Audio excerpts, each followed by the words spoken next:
nuestro último día. Y bueno, hoy por fuerzas de causa mayor no podrá acompañarnos el ganador al Grammy, Morten Lindberg. Un poquito sobre quién es él. Él es 5 veces ganador al Grammy, reconocido como una persona influyente en el campo del rápido crecimiento del audio inmersivo, con una impresionante trayectoria profesional, desde músico hasta ingeniero en vivo y propietario de un estudio, hasta su galardonado trabajo mezclando y masterizando la música de Alicia Keys, Bonnie Wright, Peter Frampton, George Strait, Star Wars, Grateful Dead, Tom Petty, Bee Gees y muchos otros.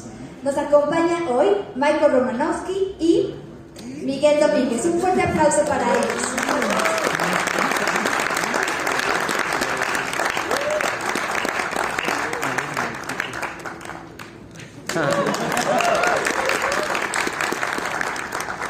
Hola a todos, muy buenas tardes. Pido una disculpa, yo no soy Miguel Lindberg, soy Miguel Domínguez de Genelec.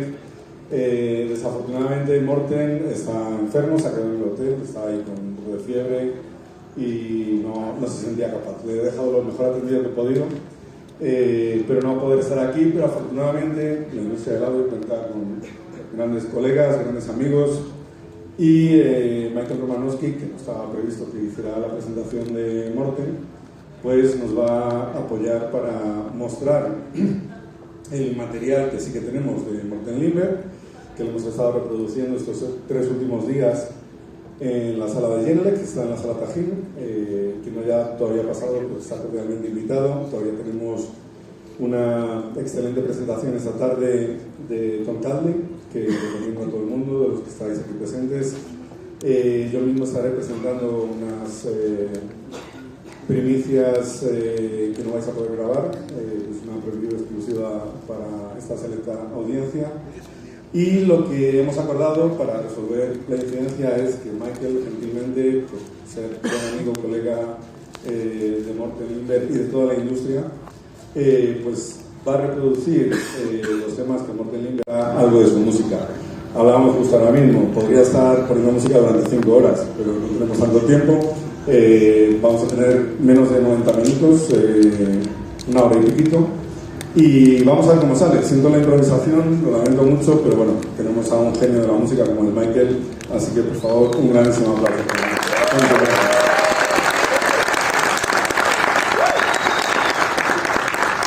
Thank you so much, Miguel. That was so kind. Everything I think I got it all.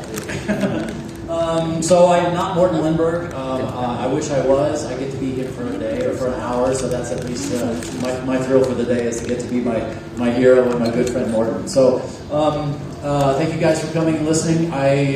For one, Morten and I have been friends for a very long time, and he's been a hero of mine for a long time as well. So I've also studied his work, and so I'm just going to play back. We did not get, because of him being sick, and apologize for that, I was not able to get his slides or anything that he would show visually. So what we're going to do is I'm going to listen. We're going to start with playing some Morten files. I've got all of his files that he would have used for demonstration. We're going to play some things. Would love to have you guys ask questions. So if you see that there's a microphone up on each side, if you have a question anytime, please just head up to the microphone. I'd love for this to be interactive, that this is something that we can go back and forth on.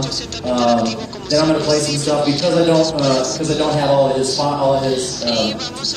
graphics, microphone layouts, his pictures, some of that kind of stuff. I can talk you through them. I can talk about them. But then I've got some music of my own to play because Miguel asked me, says, well, why don't you just play some of your stuff too? So this is going to be an improvising session. We're going to have some fun, play some songs, and see what happens. So, you guys cool with that? Everybody good? So let me find, we just got the audio system up, so let me make sure we got something playing here, and yes, alright. First thing we're going to play is from, this is a record that Morten did, so are you guys all familiar? I mean, you're here, right, because you came to see Morten. You're familiar with his work, or this is labeled 2L in Norway? You guys are really, somewhat? Okay. This will be an album that he did last year. As a matter of fact, he got nominated for Grammy for this record. I think it's fantastic, and I will share that this is one that I was nominated for Grammy this year. I voted for this one. So here we go.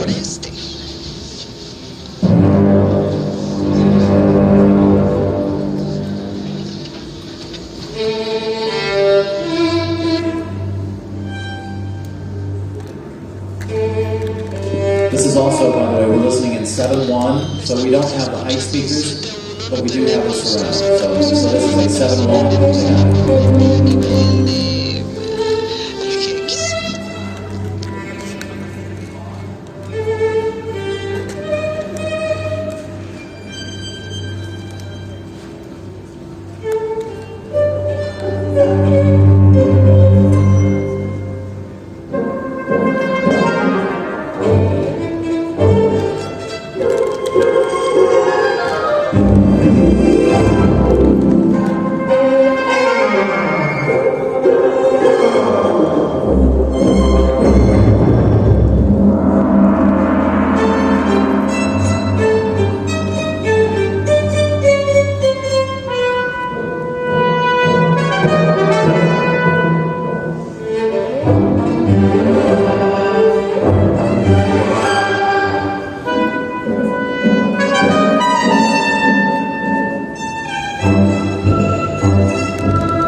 Okay, I'm just going to hit stop because I can't get the volume to go down. This is a good long song, so I'm not going to go all the way through it so we can do a little bit of talking about it. But what I wanted to do was to play a song first so you guys could hear just a little bit about the fidelity and a little bit about what he's capturing. And then we can talk about how he's getting the sounds that he's getting. So again, I asked for you guys, is anybody familiar with Morten's techniques in a way that he records? No. Okay, good. All right. So he does this I wish I had the pictures to show, but he does this in such a fascinating way. What I love about this, think about the fidelity of this, and the other I'm going to draw your attention to, and then we'll get to when we talk about it, but the low end specifically, he's very precise with the low end, and that's something that can be really problematic. So he records in Norway, and he records finds these specific churches and large rooms that fit the ensembles that he's trying to record. Goes in, sets up. I feel like I'm pointing to something that's not there. So he sets up. He works with the besides production. He has a microphone array. and he sets the musicians around in a circle, around or in some form around this array. So he's capturing a 7-1-4 setup. So he's got essentially a cube. If we could draw it with, there'd be a flat plane with microphones on the corners, and then 1 meter by 1 meter by 1 meter, and then 2 meters up, he also has height channels that will go out to each corner. One of the beauties about doing that is that he doesn't have so many microphones that are causing phase issues, polarity problems, interference with this sound getting into this microphone and then causing cancellation and all of that. So he looks at it as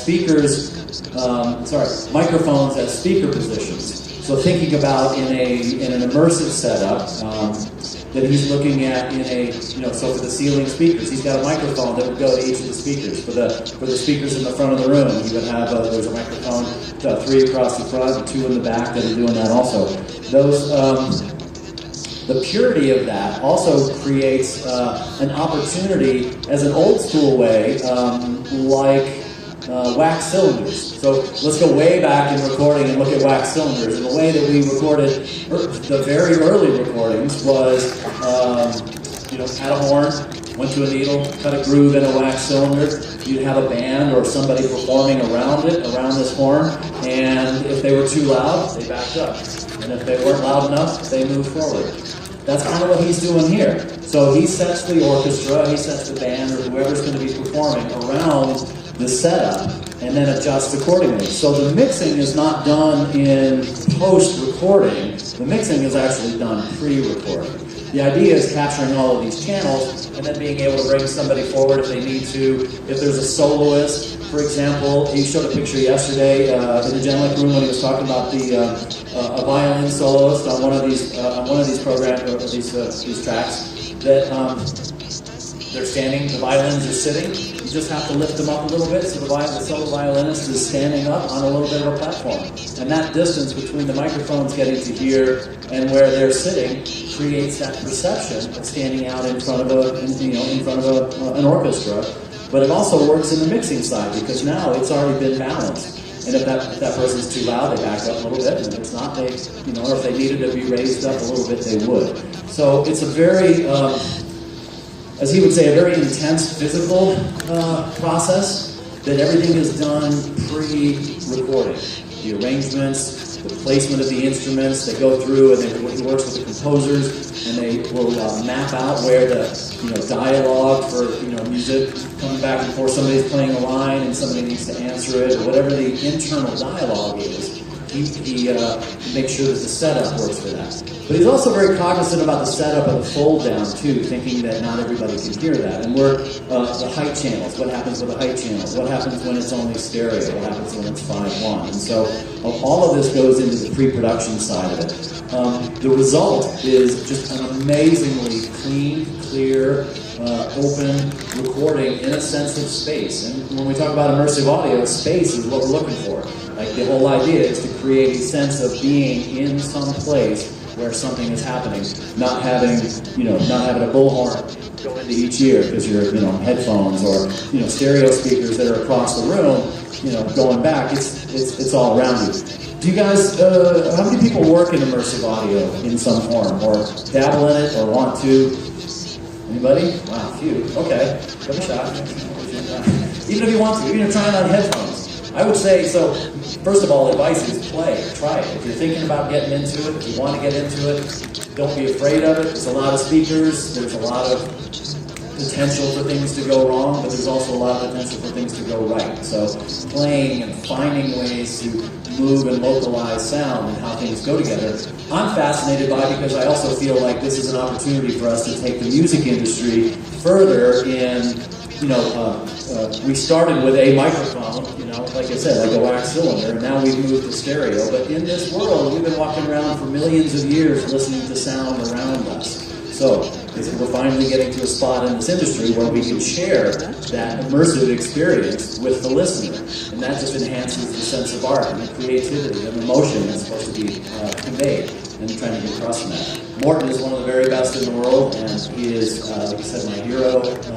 The way he captures sound and just makes it effortless to listen to is just, to me, just astounding, and I couldn't be a bigger fan. Does anybody have any questions? I don't see anybody up there, so I just thought I'd throw that out there.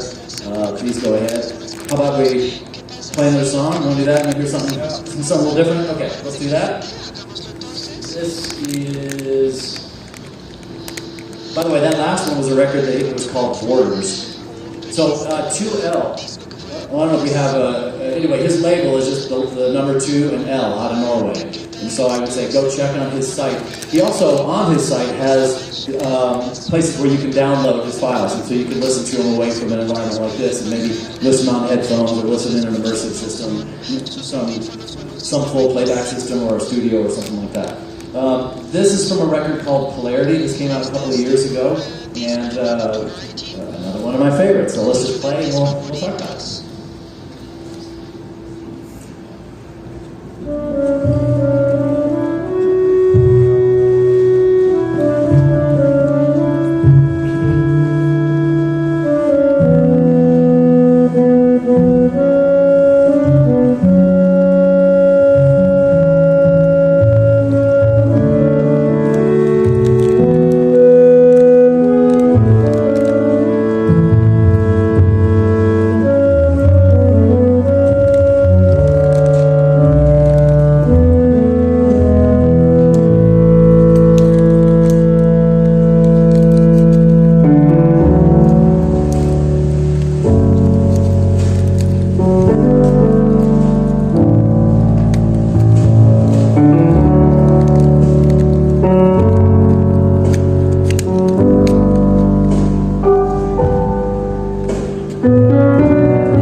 Down because it goes for a minute, but I did want to draw your attention to the thought about how clear the low end is. But something to notice about this as well, or to mention about this, is that he doesn't do any EQ. There's no EQ, there's no post-production. These are straight microphones going straight to a DAW. He uses Pyramix. Pyramix has a very high resolution, so he's using DXD, so not quite DSD, so it's the highest of the PCM format. So he's using 384, so he's playing back, he's capturing all these different mic positions, and then it's just a little bit of balance if he needs to, occasional riding up and down, but other than that, everything's pointed at a speaker, and that's it. And so, again, the amazing amount of work that goes into ahead of time capturing that, so that just works in that sense. It just blows me away. But I did want to point out that there's really no post-production that goes on, post-capture. There is editing. I will say that he does do a lot of edits. He'll do a lot of captures, a lot of, again, trying to move people and just sort of find that spot, and then they'll go through a whole bunch of takes, and he'll comp together different takes if he needs to. But for the most part, that's it for the recording. He's gotten to the spot with this as well. He's gotten so famous for this, and how he captures this is that now people are actually starting to compose for the way he records and for the way he puts together the music. So for him to be able to, somebody comes and then he'll start working with a composer. I got an idea. I have this sound. The sound needs to do this. It needs to do that. And they'll work together on finding the right space to do the recording, or they'll find a way to maybe position people or put space in the right direction. There's another one here I'm going to play. This is from a trio record that he's got. This one called Yule. The Trio of the Eagle is the name of the album, or the name of the artist, and Yule is the record. It's a trio of female singers, and they brought in some instruments to help back it up. One of the things was looking at where the instruments are going to go. All the vocalists, as they found their spot, trying to pull out who's going to be a little bit more prominent, who's going to come back. It's just, I'll play that. It's just fascinating to me, capturing again that sense of space and presence. All the instruments are different throughout the different tracks, but the vocalists remain the same. So let's see if we can play a little bit.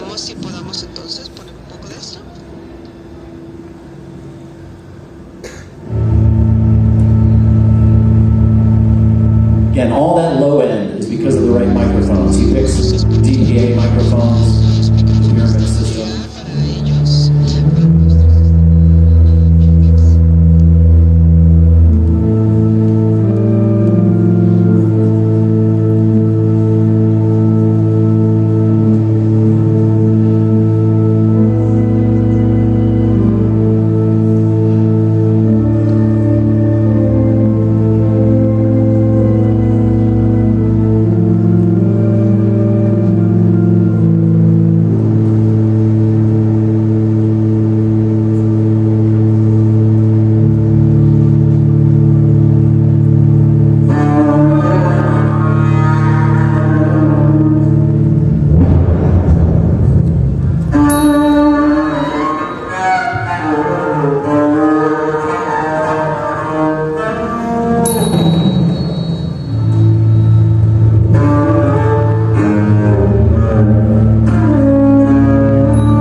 That was me. I just hit the button by mistake. Anyway, so I'll just stop for that for a second. But you guys hear how the dynamics, not having compression, not having things that are trying to just to be what I'm looking for. I don't want to say the word flat, but I say that a lot of times music these days, especially stuff like this, is really written with dynamics in it. And the way he captures that with those dynamics to me is just, again, fascinating and over the top. I talked about the microphones for a second. He's using particularly DPAs, and for the most part, they're all mics that he's had them work on, lowering the noise floor, changing the characteristics a little bit, but not too far off from stock. The biggest part of that, I believe, is that he's had their high voltage versions of the microphones, and that allows a really low noise floor. So hearing that dynamics as that gets really loud, but the soft parts are very clear and open. You don't hear the noise floor, not hearing all that extra stuff. It's one of the things we avoid when we try to bring things up in presentation, and limiting the dynamic range, pulling compression down, pulling down the top, bringing up the bottom a little bit, brings the dynamic range closer, but that also has the effect of bringing the noise floor up. So one of the things about doing this very dynamically is he's allowed to keep the noise floor as low as it is, and therefore then you have these extreme blooms in dynamics. So it's super fascinating, and again, I think nobody does it better. I see you guys. You guys have a question? Somebody? You guys? No? Stay by the microphone? No? Okay. No? Does anybody have a question? Okay. I might play some other. So I've got some other things of Morten's. Unfortunately, I can't because I don't have the diagrams to show. All I can really do is talk about. But I'm not sure what you guys would like to hear or came to hear about Morten's work.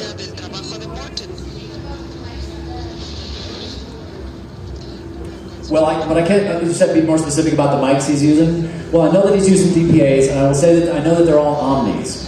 Most of them are Omni microphones, specifically the heights. The rears, I believe, are Omnis, and then he will pick cardioids depending on the room for somebody, if there's a soloist. So the center mic may be a soloist, maybe a cardioid, and he may put Omnis on the outside.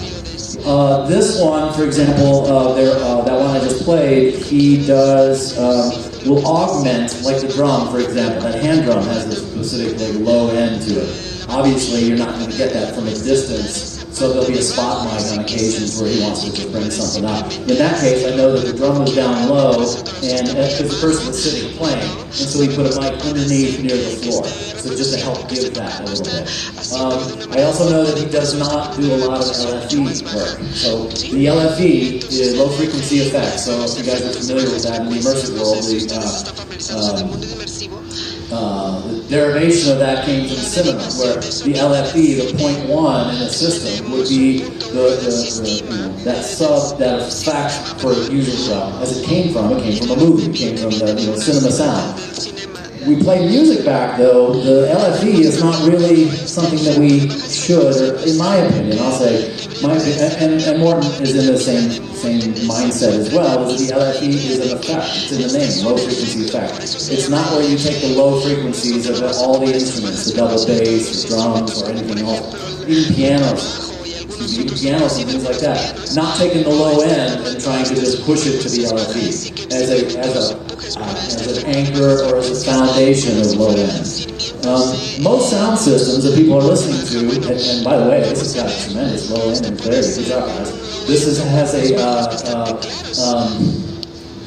most things, getting down to about 30, 35 hertz has a tremendous amount of information there. Anything lower than that should go to the LFE. There's questions about bass management and what do you do in different speakers and what's the playback going to be, and so we can get into some of those questions too if you guys have. But the idea of taking low end and just letting it be something that happens on the occasion. So like in this last bit a little bit, when there's that kicks in, there's the LFE, but it's not in the rest of it, even though there's a tremendous sort of foundation. So that helps. The reason for using the Omnis also, by the way, is because they have that extra octave extension. So now you've got this clean going down one more octave. It's not taken away because of the cardio capsule pickup. Does that help answer your question? Awesome? Okay, cool. I wish I could tell you more about the model numbers. They all start with 4. I'm not the biggest into the model numbers on them, but yeah. Well, there's 4041s. I know there's 4006s, and there's another one that gets used, and I can't remember. Those two I do remember. So 40. Okay, yes. Thank you for that. Anybody else? Any thoughts, questions, observations? Want to hear something else? Yeah. Could you... Something about you? Something about me? Yeah, I would love to know how was the experience of the Dune movie. You want to hear something from the Dune movie? Okay. So I brought a bunch of stuff too. So thanks for being flexible with this. This is meant to be totally freeform because we're just, Morten couldn't be here, couldn't get all his files. We tested the sound system a minute or two before. We got things working. I have his files. I brought a bunch of my stuff that we were playing in the Genelec room the last couple of days, and so I'm happy to play some stuff. This is turning into a hybrid presentation. It's really about making sure that you guys are getting some information, and you're here at this conference and getting some things you want out of the experience for one, but also the information. All right, well, I'll tell you something about Dune real quick then too. So you asked about that. What I thought was fascinating about the Dune soundtrack was that there was no stereo mix. So I did an Atmos version of it. Eva Reistad did the mix. She worked with Alan Meyerson. They got the mix done. I believe there were 3 different immersive versions. There was the standard version of the soundtrack as it was. There was one that was kind of a DJ-esque version, and then there was one that they really pushed it, and they kind of, I think they even called it Twisted or something like that. Like they really kind of messed with it. But one thing I thought was super interesting was that they never did a stereo mix. This was just as Atmos was being released as a musical format and getting into that, and the producers thought that, who's going to listen?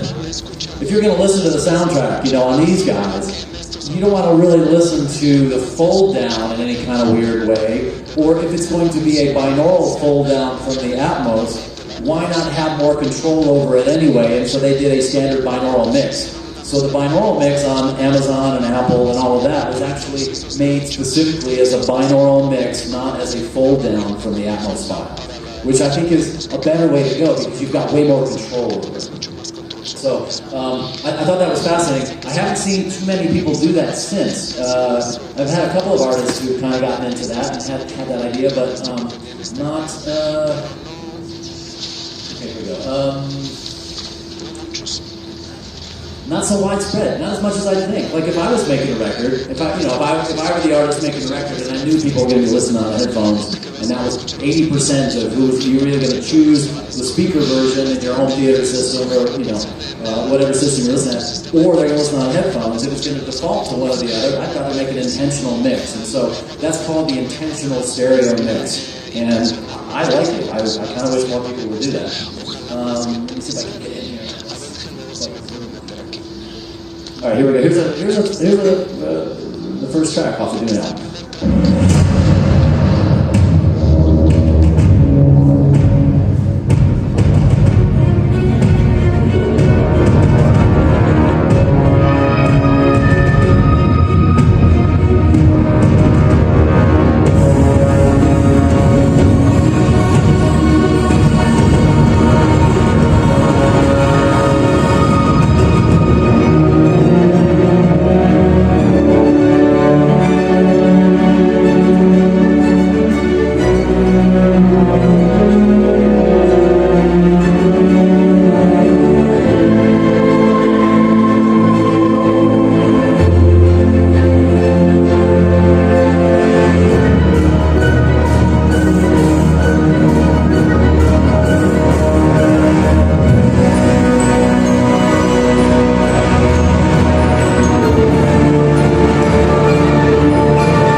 mix. She was just getting into this and figuring it out. She's a very talented engineer and had done a lot of soundtracks, but hadn't gotten into the three-dimensional space at that point. And so for her, that was stepping out of her comfort zone, and something I've been involved with a while. So there was a lot of good dialogue back and forth.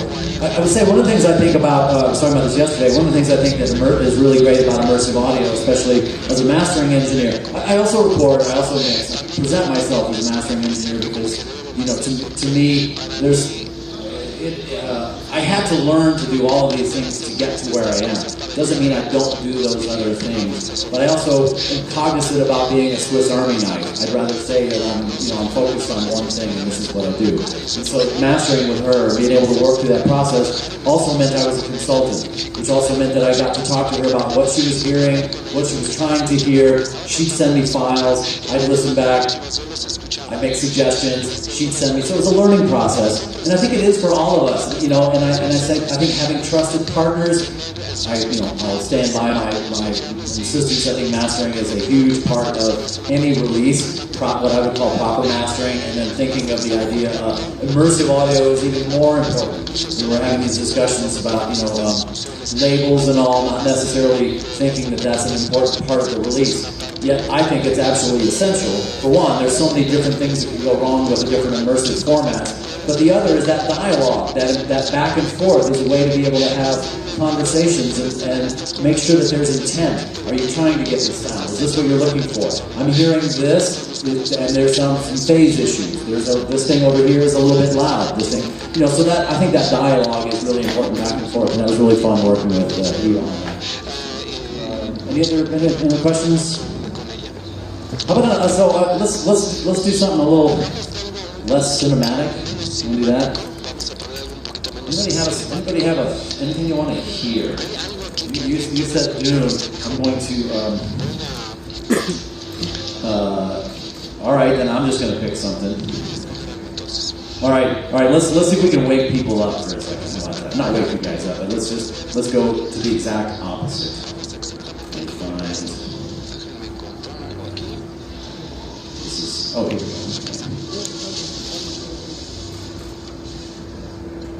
This is a long song. I'm not going to play the whole song, but let's pick a different one. Sorry, I'm figuring this out as I go. So thanks for coming along on this journey with me, because I want to do stuff that you guys enjoy and have a good time with.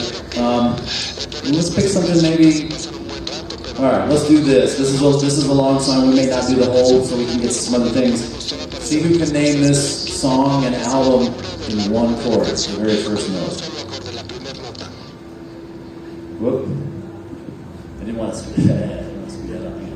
Alright, here we go. Let's gotta open it. We're using the album assembler from Dolby, so we're playing back ADMs, and I'm on a computer I'm not totally used to, so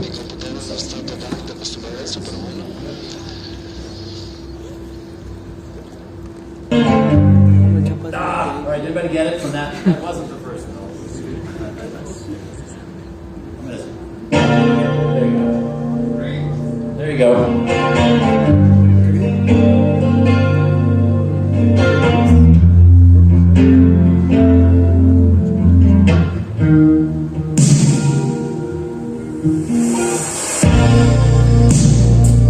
I never meant to cause you into sorrow.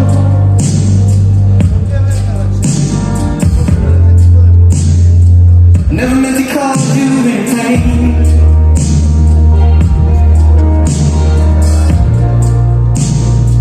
I don't want time to see laughing. I only want to see you laughing in the purple rain. Purple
was really fun. The interesting thing about that, which I wish to share, was the mastering of that was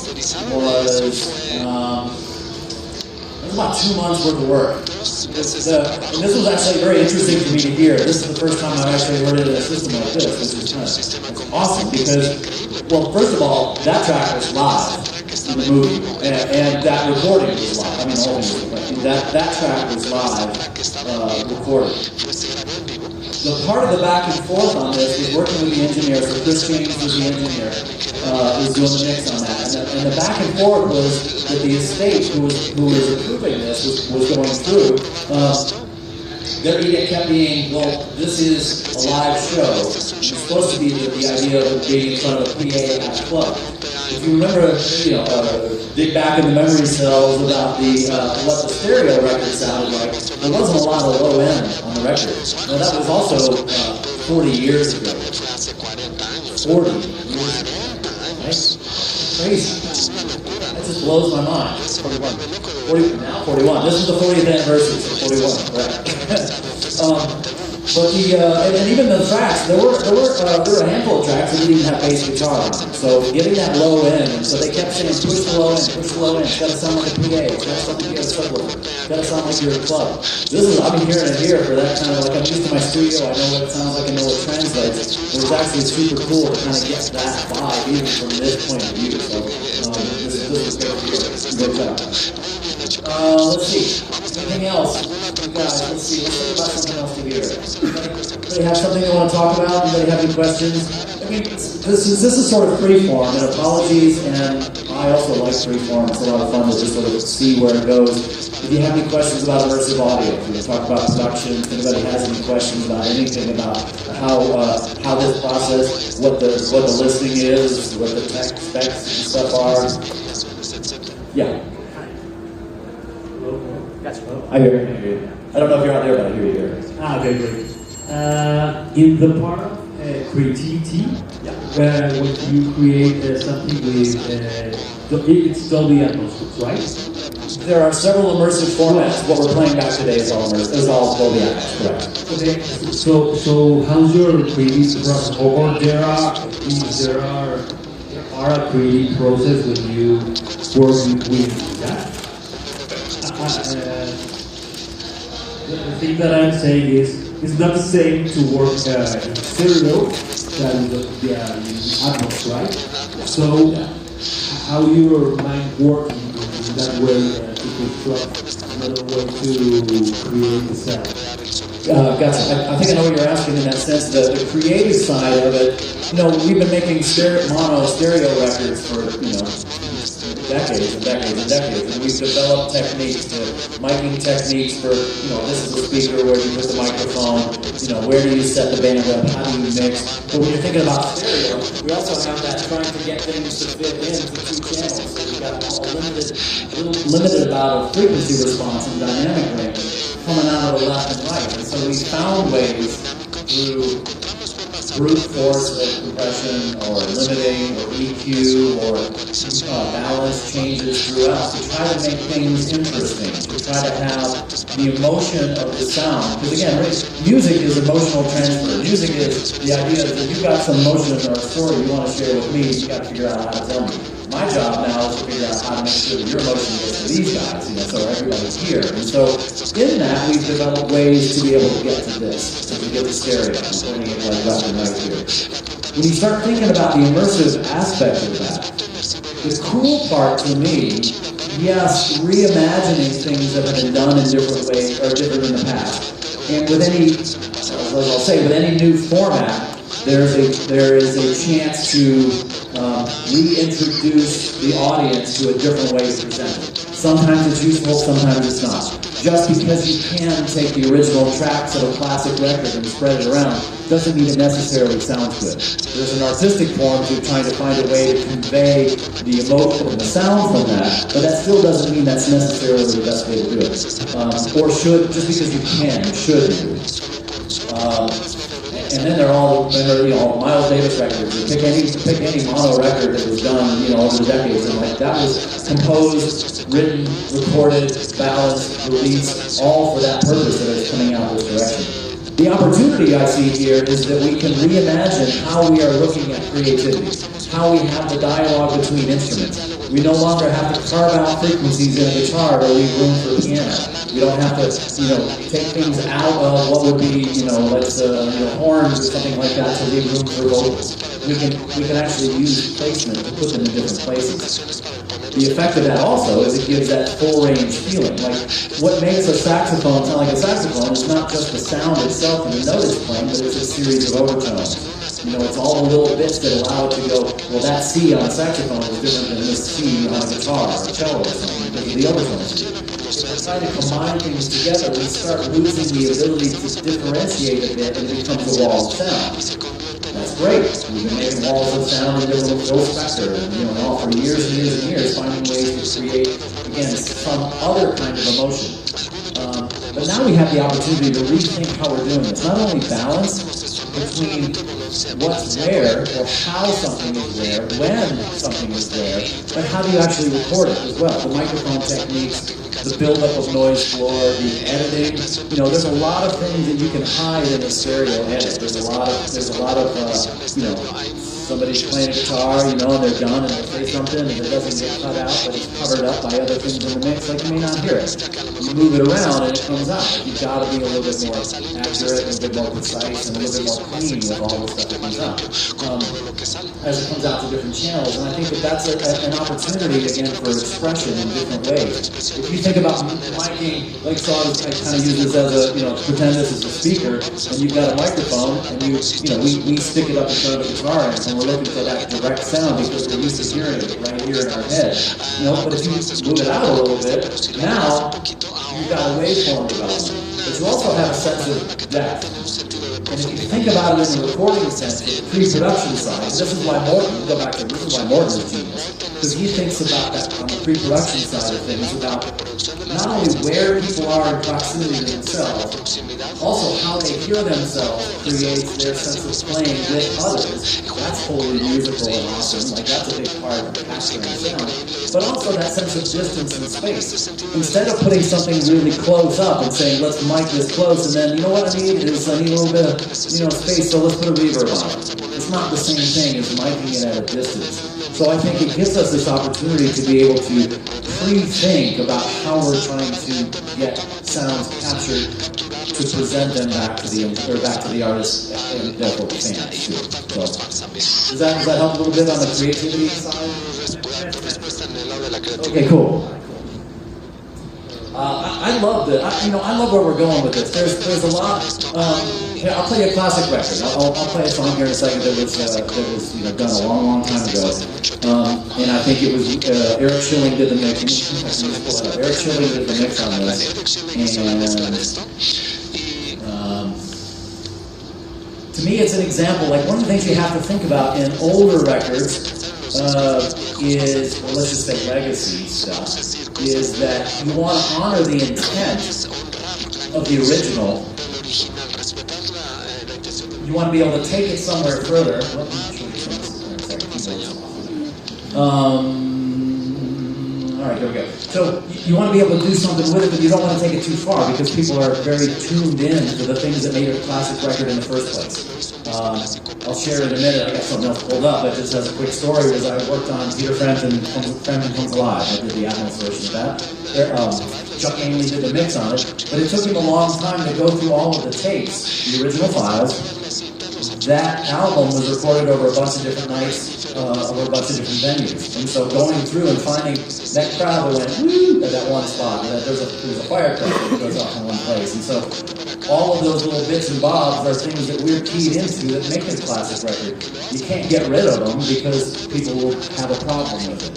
You want to honor it, but you also want to take it somewhere else, so what do you do with it? The Prince record to me was a good example of that. Chris James, when he was mixing that, he knew he was going to get a bunch of hate mail from people that said this isn't the original, and it's blasphemy to Prince's name to put this out. It's got way more low end than it needed to have. Or how could you do that? We have to sort of temper that a bit.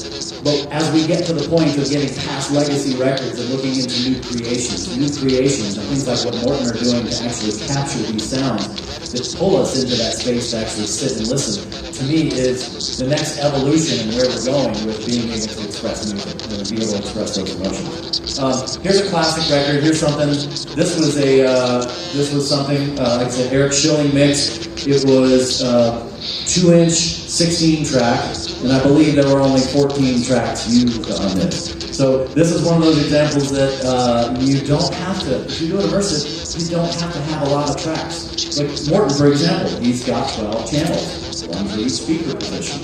And that's all he needs, because he's able to, again, do all of the work ahead of time.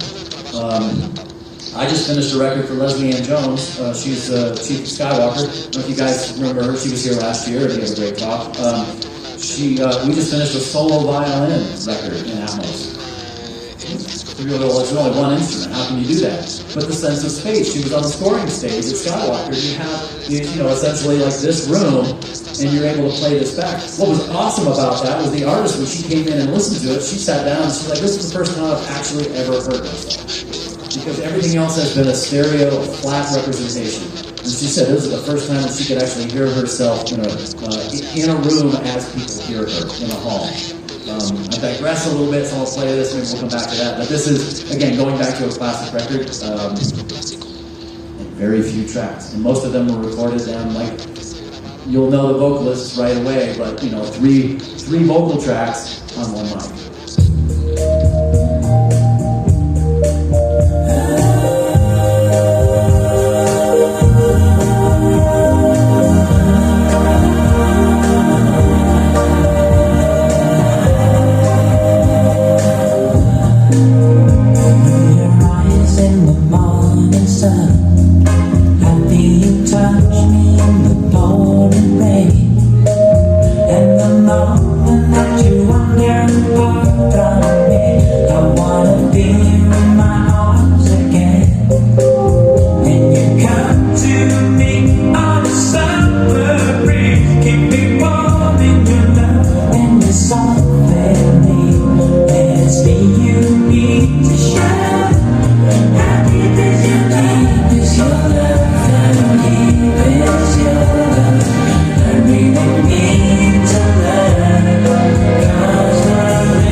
We belong to you and me.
super fun.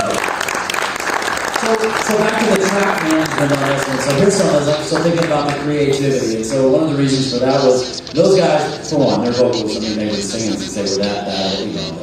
If you haven't seen, there's a great documentary on the Bee Gees on Netflix, and I think it's really well worth watching.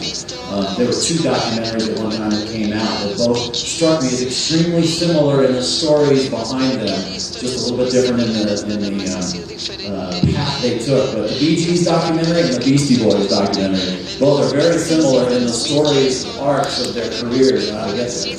But one of the things, so digress from them, but one of the things about that I think was fascinating, because those guys sang together so well, was all of the vocal tracks. There was, I think, one lead and then there were 3 backing tracks. But each background track was all 3 of them singing around one mic. But what they did that was unique was, you know, all 3 of them not taking the same part. They would take 3 parts and they'd essentially switch roles. This one would sing higher and this one would sing lower. So that the characteristics of their vocals were also different. So even though the notes were the same, the singing was different. So it just added this lush, chorusy kind of coolness to the, you know, obviously brothers, siblings that sing together and have a unique sort of cohesion of vocals. But now, pair that with the fact that they all sang different parts at different times. Just made it astounding. Those guys are highly, extremely talented and sometimes pigeonholed into the disco era, but they were amazing. Any questions? Is that out your the creativity question? You guys good? Anybody else? No? All right. So let's play something else then. What was I talking about? Let's find. Veamos entonces ahora. Style of music you guys want to hear? ¿Hay algún estilo de música que quieren escuchar? Oh, you hear Leslie? Okay, here, let's hear. Okay, let's do this. I think last time, I played something we did down in the Angelic Room. I played something that was the U.S. Army Field Band. And it was just an amazing sense of space of something that was recorded on the touring stage. Here's, no, let's not do that one. Let's go. She worked with a guy named Jeremy Cohen on this project, and it was called Powerhouse, or the album was called Powerhouse. It was a composer, Raymond Scott. 2 big composers for cartoons back in the 50s and 60s in the U.S. was Raymond Scott and Carl Stahl. This is Raymond Scott. I remember this when she played this. She said, "Hey, I got this song. I want you to do this." It led to the record. It took me back to childhood because I could picture the cartoon that went with this when I first heard this. And it also struck a memory for me in that sense that this was the first time as a child I remember music having an impact on what I was seeing. Recognizing that music made a difference in the emotion I was feeling by something I was looking at. And that was powerful. It just kind of blew my mind. Blows my mind that I ended up here doing this. Maybe that was the reason. I don't know. But super fun. And I heard this, again, it brought back memories when I was sort of standing in the corner going, it was great. Anyway, here's something Leslie Ann Jones recorded. A ver, vamos a ver Leslie Jones.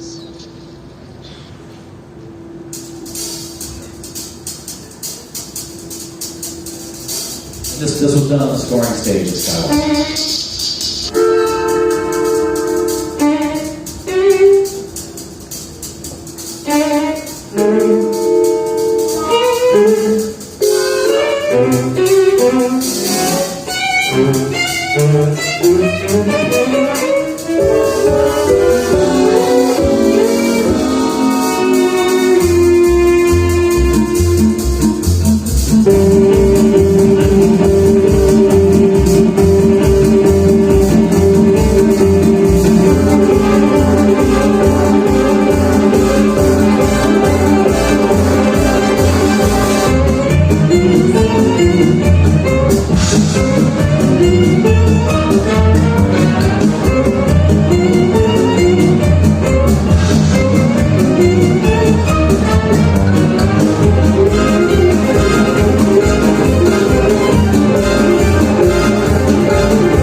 see that guy that goes on the day. I want to make sure we have time Tengo to play los everything. renders, So, entonces yo that puedo was a hacer fabulous una Leslie Ann Jones propuesta before por I was mixing Leslie out after the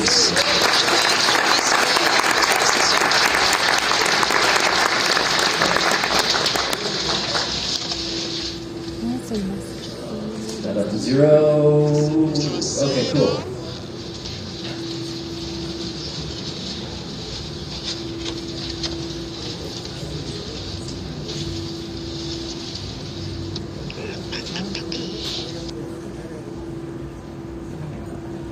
Find one particularly here. Sorry for that.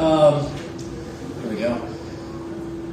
Any questions? Any of you guys before I play something else? I'm gonna do something fun. We're gonna come back to some Morten stuff in a minute because that's kind of why we're here, is also to play some of that. But I do want to play something else that I thought was super fun. I got a chance to do this. Got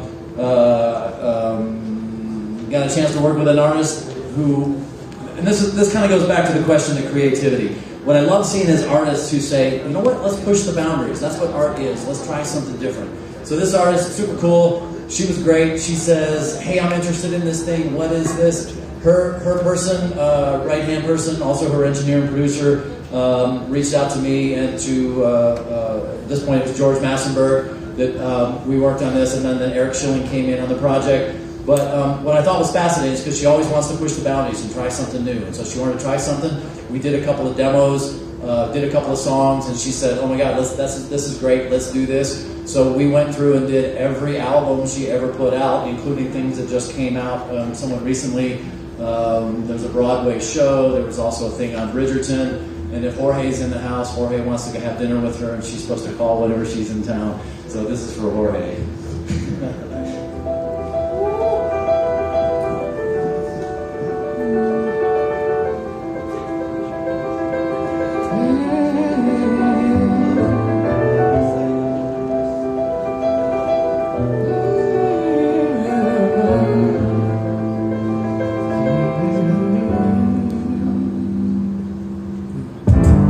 Some people live for the fortune.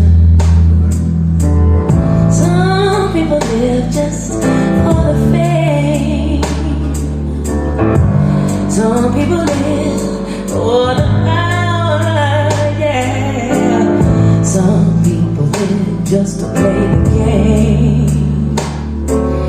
Some people think that the physical things define what's within. I've been there before. That life's a ball so full of the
thinking about the question about the creativity and thinking about moving forward. Alicia, she doesn't tune, she'll tell you guys a few things. She doesn't tune her vocals. She'll sing it until she gets it right. So she'll keep doing it until it feels right with her. And even if it's off, she wants it because that's the vibe she wants. It's like Chet Baker. Chet Baker is always just a little bit flat, but that worked with his personality, his style, the melody promise of what he was trying to do. At least the same thing. It's part of expression, and if it's not right, but it feels right, then that's the way it goes. But one of the things I thought about her about this, is to talk about this, is the idea that we went back to the original tracks. So on every record she's done, we went back to all of these very original tracks, and not stems. And I wanted to me that's important because getting across as we're moving forward in this creative world, think about delivery. We're delivering to our clients, we're delivering to labels. The stems that we deliver was one of the requirements sometimes these days, delivering stems. But stems are the creation of the summation of what's supposed to go to stereo. So the idea is you pull out all the stems up to zero and you recreate the stereo mix, the left and right. But those things are post the carving, the compression, the limiting, all of those things that we talked about earlier.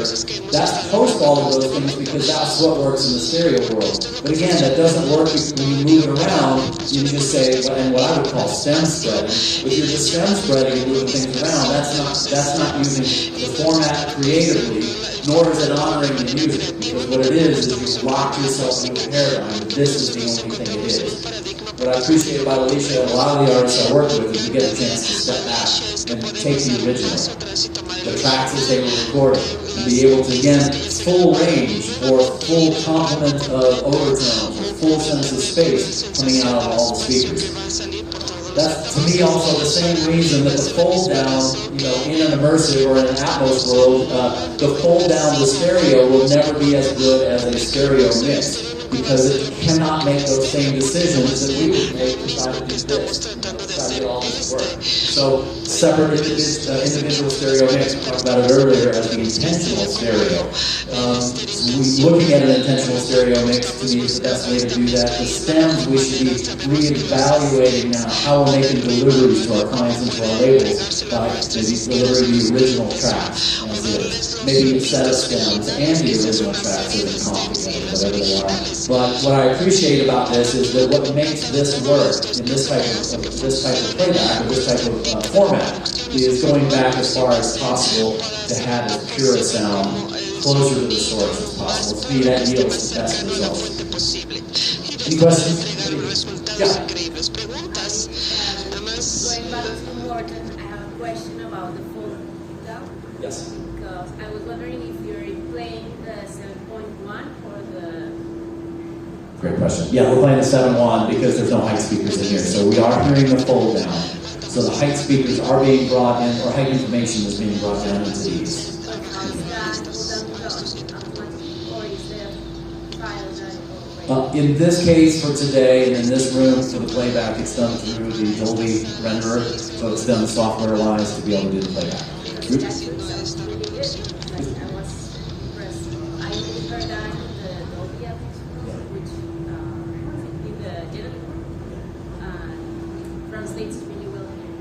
Generally, the fold down to 7.1 from 7.1.4 generally works pretty well.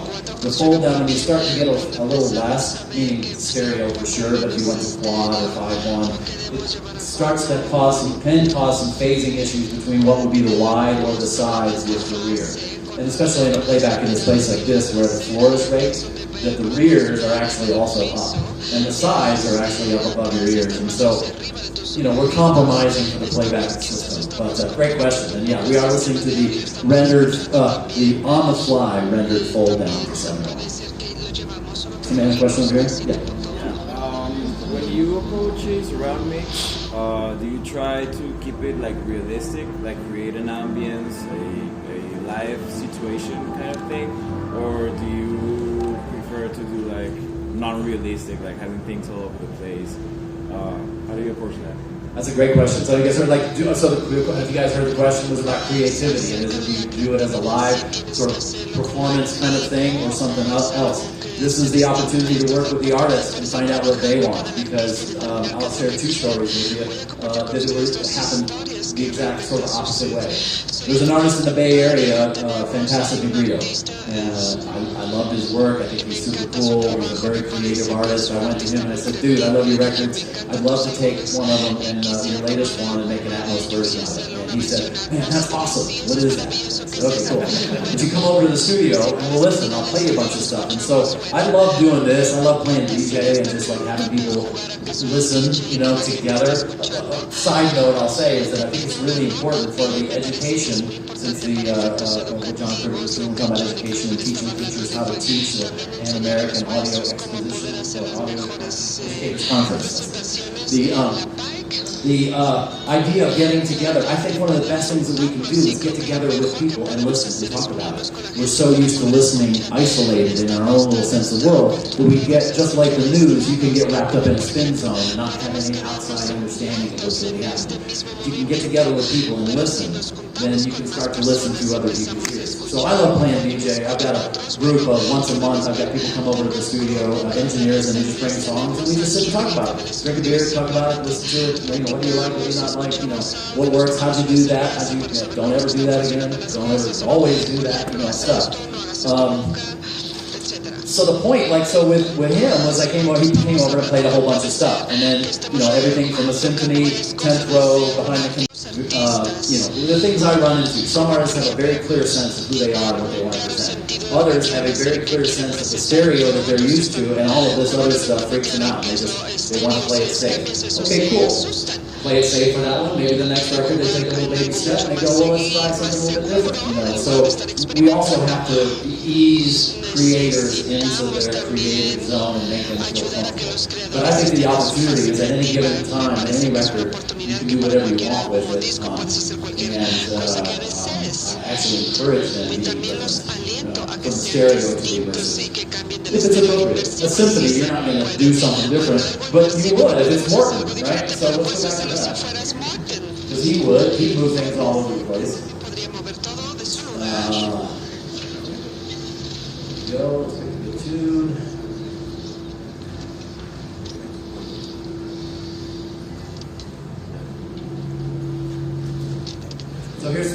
Here's a classic that he did. Again, same techniques. The idea, putting people around, capturing them, full range, getting rid of things that would cause phasing problems and combinations of instruments and sounds, being about as pure as you could possibly be.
the last question or so, and I saw that okay, this is it.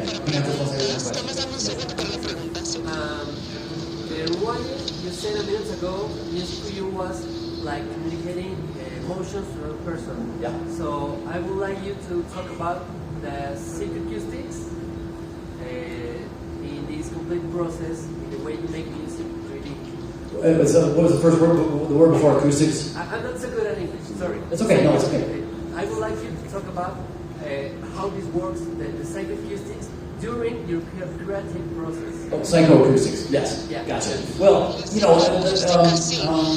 imagination. The first thing I would say is imagine what you're trying to hear. And where do you think things should be? What kind of space they're in? Records of the 70s were very dry, had a very tight feel to it. Maybe that's the sound you're looking for. Sometimes maybe the space isn't what you're looking for, but a sense of being in a room.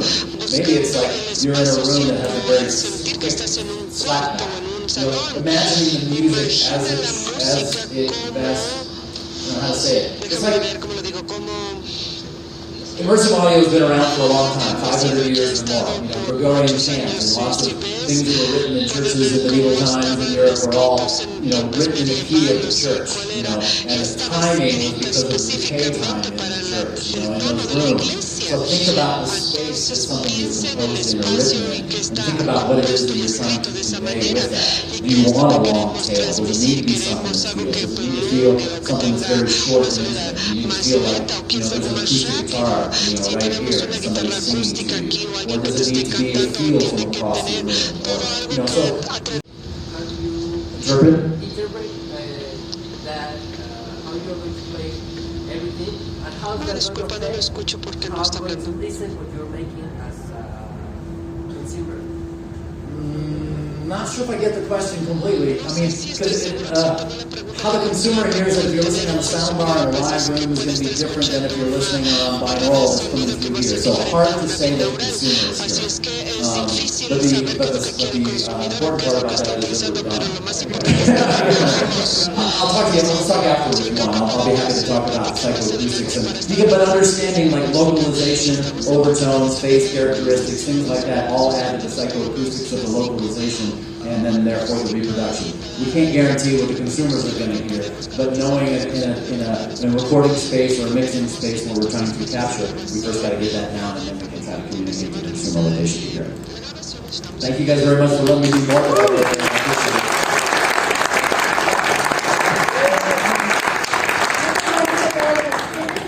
Pedimos pasar acá, afuera del auditorio, porque nos preparamos para nuestra siguiente masterclass. Gracias.